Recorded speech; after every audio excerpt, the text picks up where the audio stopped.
Hello friends, स्वागत है आपका हमारे YouTube channel M with Nitin में। दोस्तों, आज हम पढ़ेंगे भारत का भूगोल। और भारत के भूगोल में आपका पहला टॉपिक होगा भारत की अवस्थिति और विस्तार। तो भारत की अवस्थिति और विस्तार में देखिए दोस्तों,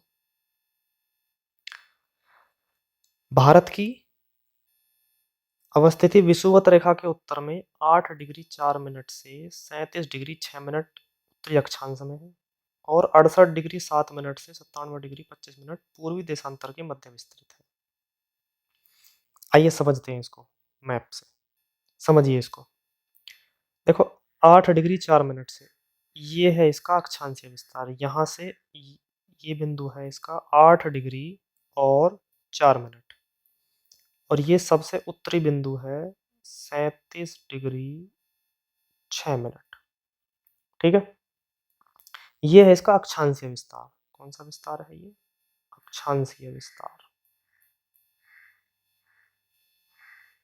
ठीक है, अब देशांतरीय विस्तार देखिए। देशांतरीय विस्तार कितना है?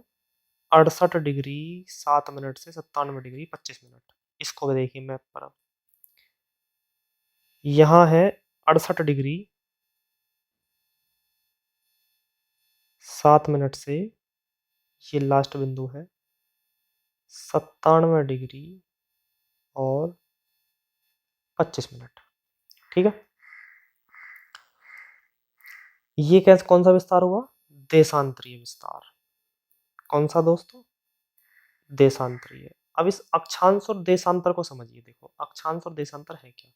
अभी फिलहाल आपको मैं मोटा मोटी समझा देता हूँ कि अक्षांश और देशांतर है क्या। तो विश्व भूगोल में इस अक्षांश का, अक्षांशीय और देशांतरीय का पूरा एक चैप्टर समझाएंगे आपको। ठीक है दोस्तों, देखिए अक्षांशीय क्या है। देखो, ये है ग्लोब। ये क्या है दोस्तों? ये ग्लोब। ग्लोब पर समझिए अक्षांशीय रेखाएं कौन सी हैं और देशांतरीय रेखाएं कौन सी हैं। तो देखो, ये तो है अक्षांशीय रेखा, ये वाली जो रेखाएं जितनी भी ये ऐसे खिंच रही हैं, ये पृथ्वी को दो भागों में बांटती हैं। एक तो उत्तरी गोलार्ध में और एक दक्षिणी गोलार्ध में।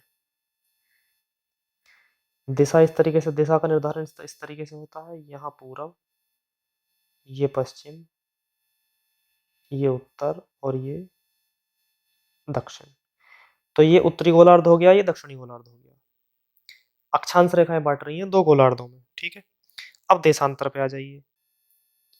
ये है देशांतरीय रेखाएं, ये दो भागों में बांटती हैं इसको। ये पूर्वी देशांतर हो गया और ये पश्चिमी देशांतर हो गया। पूरा यहां से यहां तक का हिस्सा, ये पूरा ऊपर से नीचे तक का, ये वाला हिस्सा पूरा, ये कौन सा हो गया? गोलार्ध हो गया। ये उत्तरी गोलार्ध और ये दक्षिणी गोलार्ध, ये पश्चिमी देशांतर और ये पूर्वी देशांतर। ठीक है, और भारत की स्थिति कहाँ पर है? भारत की स्थिति है यहाँ पर। तो देखिए, अक्षांश तो भारत स्थित कहाँ पर है? कौन से गोलार्ध में है और किस देशांतर, मतलब किस अक्षांश में है, किस देशांतर में है? तो उत्तरी अक्षांश या उत्तरी गोलार्ध। और देशांतर कौन सा होगा? ये पूर्वी। तो भारत की स्थिति हो गई उत्तरी गोलार्ध में और पूर्वी देशांतर में। ठीक है, तो इसीलिए देखिए मैप में बताते हैं दूसरे वाले में। इसीलिए भारत की स्थिति 8 डिग्री 4 मिनट से 37 डिग्री 6 मिनट, ये तो अक्षांशीय स्थिति है और ये है देशांतरीय स्थिति। ठीक है, और देशांतर भी कैसा? पूर्वी। ठीक है, और अक्षांश कौन सा आएगा यहाँ? उत्तरी। इसी वजह से अक्षांश उत्तरी और पूर्वी आए, क्योंकि भारत की स्थिति उत्तरी अक्षांश में है और पूर्वी देशांतर में है। यहाँ तक समझ में आई? क्लियर? नेक्स्ट देखो, भारतीय उपमहाद्वीप के पूर्व में बंगाल की खाड़ी, पश्चिम में अरब सागर और दक्षिण में हिंद महासागर है। देखिए इसको, देखिए कैसे है ये भारत है, भारतीय उपमहाद्वीप है। इसके देखो पूर्वी साइड में, पहले इसमें दिशा का निर्धारण कर देते हैं। देखो, इसमें हम क्या कर देते हैं? दिशा निर्धारण। ये दिशा हो गई पूरब, पश्चिम, उत्तर, दक्षिण। ठीक है, और देखो पूर्वी साइड में क्या है, पूर्वी साइड में है बंगाल की खाड़ी, बे ऑफ बंगाल। पश्चिमी साइड में क्या है, अरब सागर, ठीक है। और दक्षिण में, बिल्कुल दक्षिण में क्या है, हिंद महासागर। देखिए समझिए हिंद महासागर कहाँ पे है, सबसे लास्ट में ये रहा इंडियन ओशन, ये है हिंद महासागर,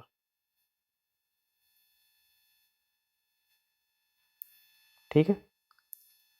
क्या है ये, हिंद महासागर, क्लियर। नेक्स्ट है भारत का क्षेत्रफल 32,87,263 वर्ग किलोमीटर है, ठीक है। तो इसका पूरा क्षेत्रफल जो है भारत का वो इतना वर्ग किलोमीटर है। नेक्स्ट है भारत में भारत का विश्व में क्षेत्रफल की दृष्टि से कौन सा स्थान है, 7वां स्थान है क्षेत्रफल की दृष्टि से। पहले स्थान पर है रूस, फिर कनाडा, चीन, अमेरिका, ब्राजील, फिर उसके बाद ऑस्ट्रेलिया, ठीक है। नेक्स्ट है भारत की उत्तर से दक्षिण तक लंबाई 3214 किलोमीटर, और पूर्व से पश्चिम 2933। इसे देखिए किस तरीके से है ये। देखिए उत्तर से और दक्षिण तक ये है 3214 किलोमीटर, और ये वाली लंबाई पूरब से, सॉरी पूरब इधर है, पूरब से पश्चिम ये है 2933 किलोमीटर, ठीक है। ये लंबाई दी हुई है भारत की। नेक्स्ट है पृथ्वी 4 मिनट में एक देशांतर को पार करती है, इसलिए भारत के पश्चिमी छोर 68 डिग्री 7 मिनट पूर्वी देशांतर देशांतर से पूर्वी छोर 97 डिग्री 25 मिनट पूर्वी देशांतर तक घूमने में पृथ्वी 120 मिनट का समय अंतराल लगता है। तो अरुणाचल और गुजरात के समय में 2 घंटे का अंतर आ जाता है।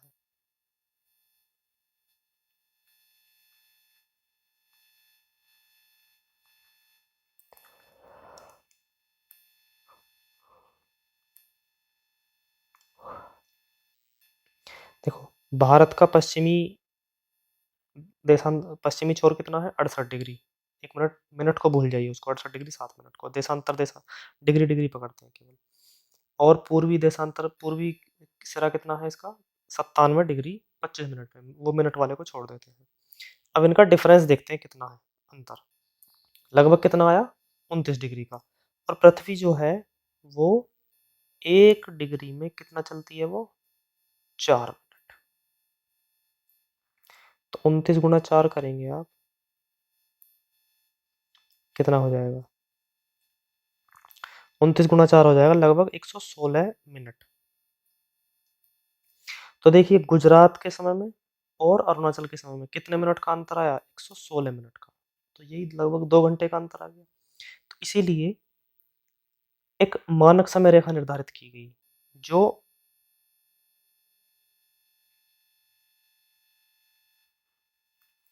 किसका निर्धारण किया गया, मानक समय रेखा, इंडियन स्टैंडर्ड टाइम, भारतीय मानक समय, भारतीय मानक समय रेखा का निर्धारण किया गया, जो कितने डिग्री पर स्थित है, ये है 82.5 डिग्री पर, 82 सही 1/2 डिग्री, यहाँ पर ये स्थित है 82.5 डिग्री। और ये देखो होकर किन किन देश, ये तो है भारत के लिए।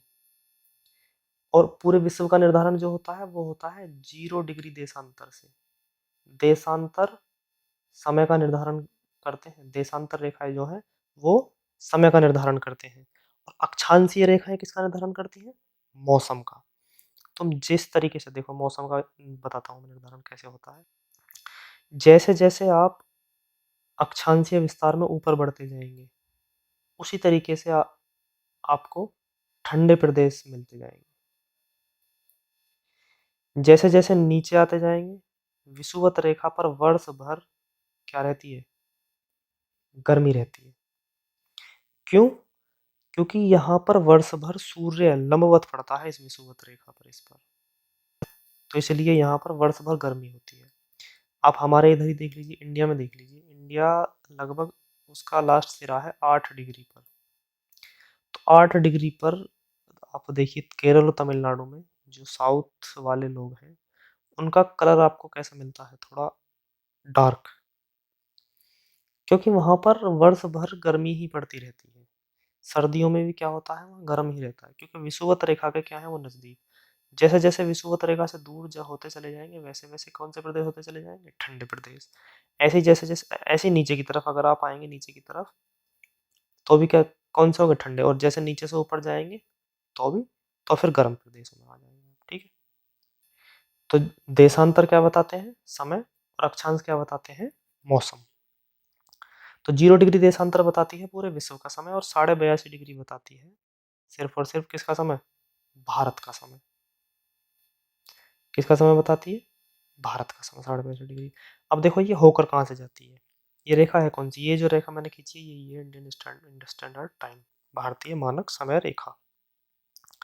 तो ये सबसे पहले कहाँ से होकर गुजर रही है, देखो ये जाती है सबसे पहले उत्तर प्रदेश से होकर। उसके बाद इसका कुछ हिस्सा जाता है मध्य प्रदेश में, देखिए ये थोड़ा सा हिस्सा मध्य प्रदेश में। फिर ये होकर जाती है छत्तीसगढ़ से। उसके बाद उड़ीसा, और थोड़ा थोड़ा हिस्सा आता है, और ये थोड़ा सा हिस्सा होता है इसका आंध्र प्रदेश में, ठीक है। ये है भारत की मानक समय रेखा। कितने डिग्री बताई मैंने आपको, ये 82.5 डिग्री, ठीक है। और विश्व की कितनी है, 0 डिग्री देशांतर पर। तो भारत का समय विश्व के समय से 5.5 घंटे आगे रहता है। अब ये 0 डिग्री देशांतर है कहाँ पर, ये है लंदन में है, लंदन के ग्रीनविच शहर में। ग्रीनविच का नाम तो सुना होगा ना, इसको बोलते हैं GMT, ग्रीनविच मीन टाइम, ठीक है। तो भारत का समय कितना आगे है, 5.5 घंटे। आप देखते नहीं मोबाइल में जब कभी कभी समय समय निर्धारण करते हैं, टाइम सेट करते हैं, तो उसमें लिखा नहीं आता प्लस 5.5। जब टाइम जोन सेट करते हैं तो पहले 5.5 का मतलब है इंडिया। इंडिया का समय जो है वो विश्व के समय से, मतलब लंदन ग्रीनविच के समय से 5.5 घंटे क्या है, आगे है। देखिए ये है कर्क रेखा। कर्क रेखा है 23.5 डिग्री नॉर्थ। 23.5 डिग्री नॉर्थ का मतलब है 23.5 डिग्री उत्तरी अक्षांश में। देखिए कर्क रेखा दिखाते हैं, ये है कर्क रेखा, ये वाली डॉटेड। इसमें लिखा गया है 23 degree 26 minute north, tropic of cancer, इसी को बोलते हैं कर्क रेखा।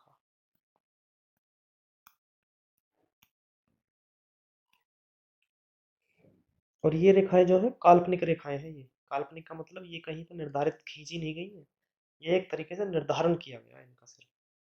तो कर्क रेखा ये है, जब कर्क रेखा कौन से गोला, ये है उत्तरी गोलार्ध, और ये है दक्षिणी गोलार्ध, तो उत्तरी गोलार्ध में है। और जब दक्षिणी गोलार्ध में होगी वो कौन सी रेखा है, वो है मकर रेखा, ठीक है। तो एक कर्क रेखा है 23.5 डिग्री, ये लगभग भारत के बीचों बीच से होकर गुजरती है, मध्य से। भारत को ये भी लगभग दो भागों में डिवाइड कर देती है। अब देखिए इस रेखा से कौन कौन से देशों से, सॉरी, कौन कौन से राज्यों से होकर गुजरती है। तो सबसे पहले कौन सा राज्य है इसमें, गुजरात। उसके बाद कुछ हिस्सा पड़ता है इसका राजस्थान में। सबसे ज्यादा हिस्सा कौन से में हो गया, मध्य प्रदेश में। फिर उसके बाद छत्तीसगढ़, फिर झारखंड, फिर पश्चिम बंगाल, और फिर त्रिपुरा और मिजोरम। पश्चिम बंगाल क्या है, वो अलग देश है, ठीक है। तो इन राज्यों से होकर गुजरती है कौन सी रेखा, कर्क रेखा, ठीक है। तो ये कितने राज्यों से होकर गुजरती है, 8 राज्यों से। गुजरात, राजस्थान, मध्य प्रदेश, छत्तीसगढ़, झारखंड, पश्चिम बंगाल, त्रिपुरा और मिजोरम, ठीक है। अब चलते हैं दोस्तों इसकी तटीय रेखा पर। भारत की तटीय रेखा, तटीय रेखा कौन सी है, जो समुद्र तट से मिली हुई है, उसी को तटीय रेखा बोलते हैं। देखिए जहां जहां ये पेंसिल चल रही है वो ही सारी क्या है, तटीय रेखा है ये सारी, ठीक है। अगर ये है मुख्य भूमि की, और अगर संपूर्ण भारत की करें तो ये द्वीप भी है इसमें, ये है अंडमान एवं निकोबार, और ये है लक्षद्वीप।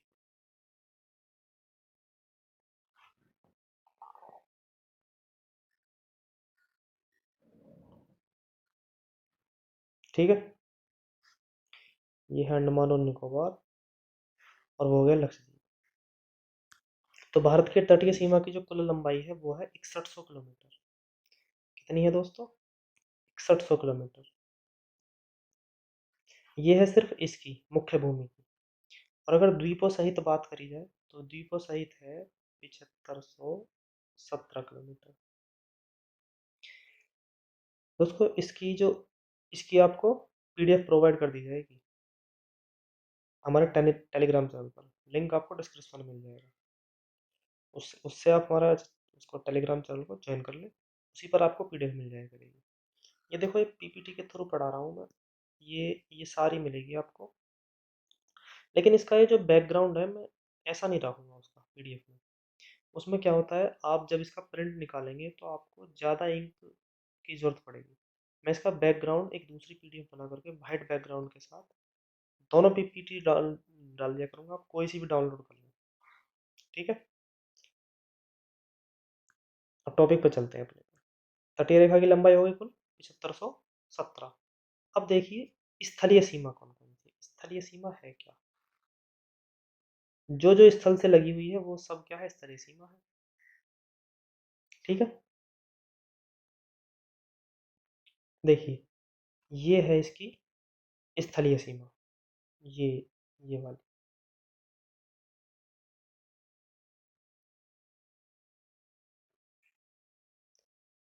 ये कौन सी सीमा है? स्थलीय सीमा। कुछ थोड़ी सी यहाँ पे लगी हुई सिक्किम में, और ये हो गई अरुणाचल प्रदेश। ये वाली सीमा, ये टोटल सीमा है स्थलीय सीमा। इसकी लंबाई कितनी है? 15,200 किलोमीटर। ठीक है,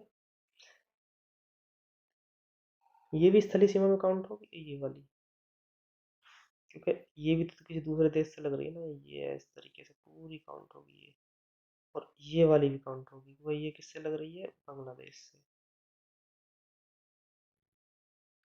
ये वाली, ये वाली पूरी काउंट होगी। ठीक है,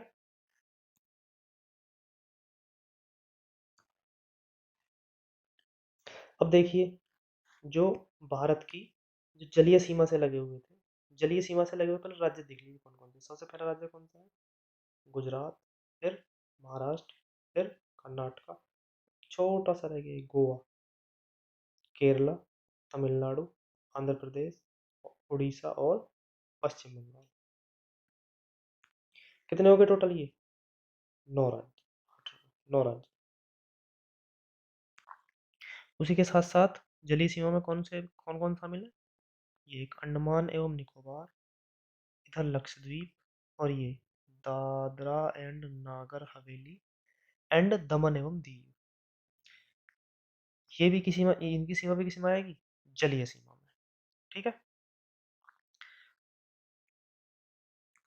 देखिए छोटी छोटी खाड़ी और है। एक खाड़ी यहाँ पर है, यहाँ पर एक, यहाँ पर है, और एक यहाँ पर है। देखो खाड़ी किसे कहते हैं? खाड़ी का जस्ट अपोजिट होता है प्रायद्वीप।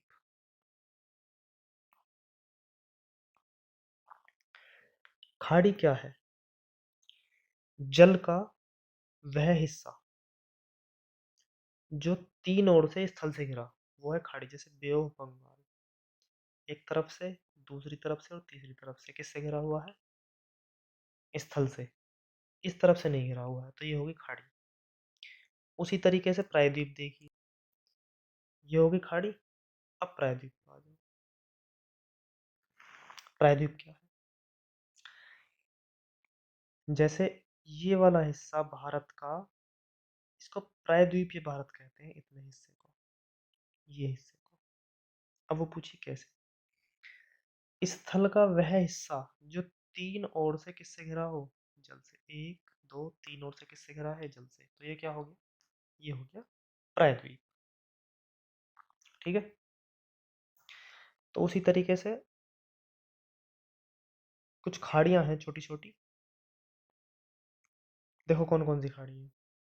यहाँ पर स्थित है खंबात की खाड़ी, यहाँ स्थित है कच्छ की खाड़ी, और यहाँ स्थित है मन्नार की खाड़ी।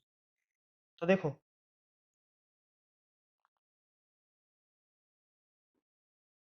ये हो गई खंबात की खाड़ी, ये हो गई कच्छ की खाड़ी, और ये हो गई मन्नार की खाड़ी। ठीक है। अब देखिए एक चीज नई आई, चैनल। चैनल किसे कहते हैं?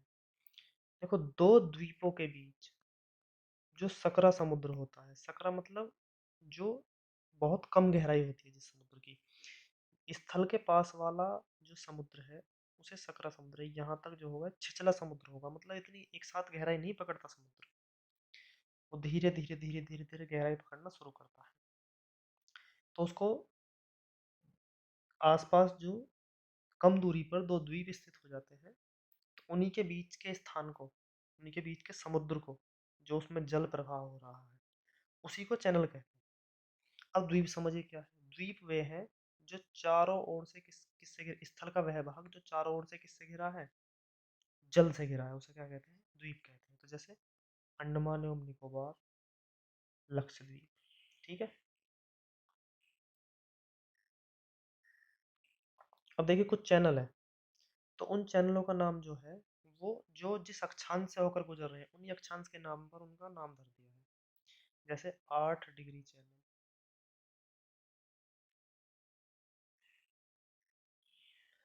अगला है 9 डिग्री चैनल, उससे अगला है 10 डिग्री चैनल। तो मतलब ये 8 डिग्री अक्षांश से होकर गुजरता है, ये 9 डिग्री अक्षांश से, और ये 10 डिग्री अक्षांश से। उसी पर इनका नाम रख दिया गया है। देखिए चैनल कौन कौन से हैं। 8 डिग्री चैनल मालदीव और मिनिकॉय के मध्य को कहते हैं 8 डिग्री चैनल।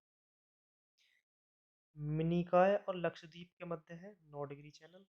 लिटिल अंडमान और कार निकोबार के मध्य है 10 डिग्री चैनल। ये लिटिल अंडमान कार निकोबार कहाँ स्थित है? ये देखिए, देखो ये है अंडमान और निकोबार। तो यहीं पर 8 डिग्री और 9 डिग्री चैनल निर्धारित कर दिया गया, और यहाँ लक्षद्वीप है, और इसी के नीचे कौन सा है? मिनिकॉय है यहाँ पे। ठीक है। तो यही उन चैनलों का क्या दे दिया गया है? नाम दे दिया गया। लास्ट है। अब देखो तटरेखा, भारत की सबसे लंबी तटरेखा वाला राज्य कौन सा है? वो गुजरात है। देखिए तटरेखा, भारत की सबसे लंबी तटरेखा वाला राज्य गुजरात है, उसके बाद आंध्र प्रदेश और तमिलनाडु है। देखिए सबसे लंबी यहाँ से होकर के जाती है, ऐसे घूमती है, ऐसे ऐसे और ऐसे आती है। सबसे लंबी तटरेखा वाला राज्य हो गया गुजरात। उसके बाद कौन सा है? गुजरात के बाद आंध्र प्रदेश। आंध्र प्रदेश कौन सा है? ये वाला है आंध्र प्रदेश। उसके बाद है तमिलनाडु, ये वाला है तमिलनाडु। ये तमिलनाडु और ये आंध्र प्रदेश। ठीक है। और सबसे छोटी तटरेखा वाला कौन सा हो गया? सबसे छोटा राज्य कौन सा है? गोवा। सबसे छोटी तटरेखा गोवा। सबसे लंबी तटरेखा गुजरात। उसके बाद आंध्र प्रदेश, और उसके बाद है तमिलनाडु। ठीक है।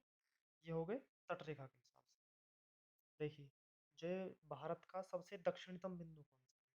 देखो अगर मुख्य भूमि का पूछे तो मुख्य भूमि का सबसे दक्षिणतम बिंदु है कन्याकुमारी।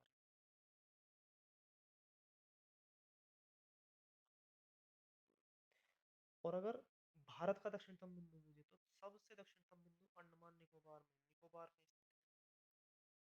उसका नाम है इंदिरा पॉइंट।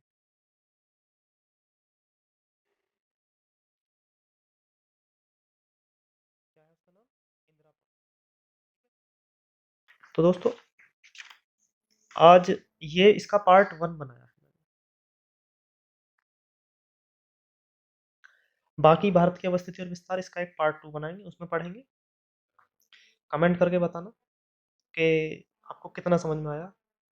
तो इस पे अपनी प्रतिक्रिया जरूर देना, आपको कैसा लगा, और चैनल को सब्सक्राइब जरूर करना अगर आपको अच्छा लगा हो तो, प्रोत्साहन करना।